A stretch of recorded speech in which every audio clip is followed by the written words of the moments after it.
Hello YouTube, अस्सलाम वालेकुम। मेरा नाम सरमद है। तो आज हम स्टैटिक्स के बारे में पढ़ेंगे। तो चलिए स्टार्ट करते हैं। इंट्रोडक्शन। डेफिनेशन क्या है? Statics is the science which deals with CPAI, that is collection, presentation, analysis and interpretation of numerical data. Statics एक साइंस है जो कि डील करती है collection, presentation, analysis and interpretation और न्यूमेरिकल डाटा के। देखते हैं ये CPAI है क्या चीज़। सबसे पहले है कलेक्शन। कलेक्शन से मुराद किसी भी इंफॉर्मेशन को इकट्ठा करना है। फॉर एग्जांपल कोई प्रॉब्लम है, उस प्रॉब्लम को इकट्ठा करना कलेक्शन है, उसके बारे में इंफॉर्मेशन इकट्ठा करना कलेक्शन है। प्रेजेंटेशन, उस प्रॉब्लम को कम्प्लीटली एनालाइज करके उसे अच्छे तरीके में प्रेजेंट कर देना प्रेजेंटेशन कहलाएगा। एनालिसिस, उसके बारे में सोचना कि ये इसके बारे में इसके आंसर्स निकालना, ये काम करेंगे तो क्या होगा, वो काम करेंगे तो क्या होगा, ये सब इसका एनालिसिस कहलाता है। और इंटरप्रिटेशन, उस सब एनालिसिस, कलेक्शन, प्रेजेंटेशन यकजा करके और एक रिज़ल्ट दे देना इंटरप्रिटेशन कहलाता है। और ये काम यहाँ पर स्टैटिक्स में न्यूमेरिकल डाटा के ऊपर किया जाता है। न्यूमेरिकल डाटा होता क्या है? बेसिकली न्यूमेरिकल डाटा में दो चीज़ें आ जाती हैं, एक डेटम और data. Datum, single numerical value को डेटम कहा जाता है। फॉर एग्जांपल एक सिंगल वैल्यू होती है 2, 3, 4, 5, 2x, 3x, 1, 9, ये सिंगल न्यूमेरिकल वैल्यू है। डाटा क्या है? 2 और मोर numerical values, 2x + y, 3x - y, 2 + 2, 3 + 2, ये डाटा कहलाता है, जिसमें 2 या 2 से ज़्यादा न्यूमेरिकल वैल्यूज़ होती हैं। प्रोबेबिलिटी। प्रोबेबिलिटी बहुत ही इम्पोर्टेंट चीज़ है स्टैटिक्स की। ये होती क्या है? चांस और अनसर्टेनिटी। बेसिकली प्रोबेबिलिटी एक या चांस होते हैं या अनसर्टेनिटी होती है, जिसके बारे में कुछ यकीन से कहा नहीं जा सकता। हो भी सकता है और नहीं भी हो सकता है। अगर इसकी डेफिनेशन देखें तो है, numerical form of uncertainty is known as probability. The probability of an event is the measure of chance that the event will occur as a result of an experiment. अगर कोई एक्सपेरिमेंट किया जाए तो उसके result में कुछ ना कुछ रिज़ल्ट हमारे पास आउटकम निकल कर आता है। वो आउटकम कुछ भी हो सकता है। उस अनसर्टेनिटी को प्रोबेबिलिटी कहा जाता है। एक्सपेरिमेंट क्या होता है? इस क्वेश्चन का जवाब यह है कि a process in which we get the results और outcomes. The result of an experiment is known as outcome. ऐसा प्रोसेस जिसके नतीजे में हमें आउटकम्स मिलते हैं वो एक्सपेरिमेंट कहलाता है। और उस एक्सपेरिमेंट का जो रिज़ल्ट होता है उसे हम आउटकम कहते हैं।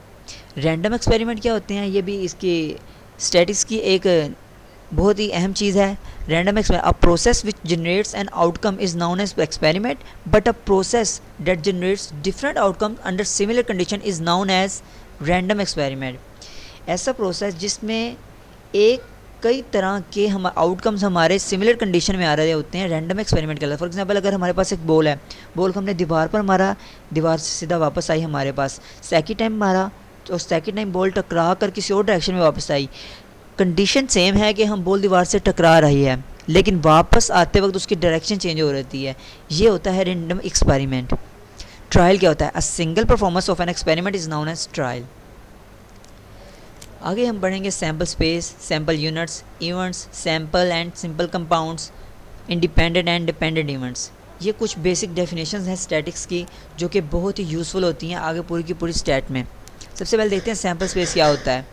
Sample space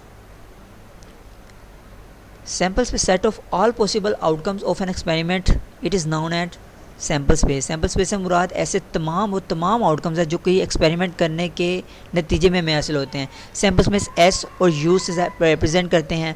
for example S is equal to 1 2 3 4 5, 1 2 3 4 5 एक एक्सपेरिमेंट किया गया जिसके नतीजे में सारे ये आउटकम मिले हैं, तो ये एक सैम्पल स्पेस मिलकर बन जाते हैं। सैम्पल यूनिट क्या होते हैं? बेसिक यूनिट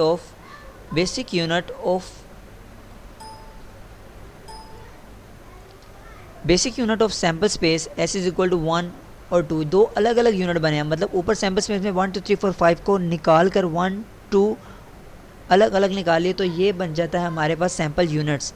उसके बाद इवेंट क्या होते हैं? The subset of this sample space. Sample space के कुछ सबसेट होते हैं।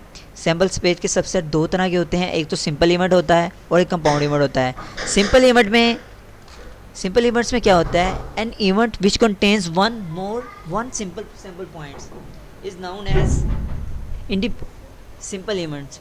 For example a is equal to 2, कोई एक इवेंट अकर हुआ है a, उसमें सिर्फ काफ़ी ज़्यादा आउटकम मिले हैं, लेकिन उसमें से सिर्फ एक आउटकम को निकाल के अलग कर देना उसका एक सिंपल इवेंट है। कंपाउंड इवेंट में क्या होता है जिसमें एक से ज़्यादा सैम्पल पॉइंट्स आ रहे हों। फॉर एग्जांपल एक सैम्पल पॉइंट हमारे पास पड़ा हुआ था 1 2 3 4 5 1 2 3 4 5, बट उसको हमने 1 2 अलग कर लिया, 3 4 अलग कर लिया एक इवेंट अलग इवेंट में, तो ये बन जाता है हमारे पास कंपाउंड इवेंट। इंडिपेंडेंट इवेंट और डिपेंडेंट इवेंट में क्या डिफरेंस होता है?